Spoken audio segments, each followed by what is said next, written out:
Bienvenue dans les tutos de Captain DPO. Donc on va voir comment on peut travailler autour des tâches. Donc par exemple là, on a démarré une réunion d'audit qui est effectivement une tâche qui est attribuée à Kanae.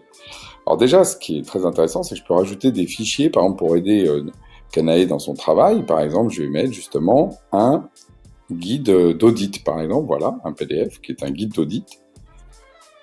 Et quand il va être chargé, je vais donc pouvoir l'enregistrer. Voilà, c'est fait. Hop. Et je peux tout à fait dire à Kanae, voilà un guide pour t'aider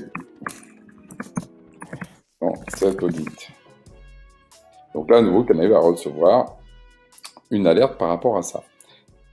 Elle, du coup, imaginons, je vais mettre à sa place, elle a reçu effectivement ces éléments-là, elle a fait sa réunion, et par exemple, très directement, elle peut dire que c'est terminé, et dire audit réussi.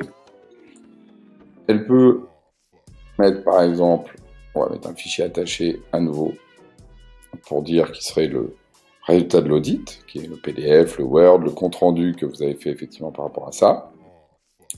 Elle le publie et automatiquement, vous voyez, hop, la tâche a disparu et on va tous recevoir une alerte avec justement ces éléments-là.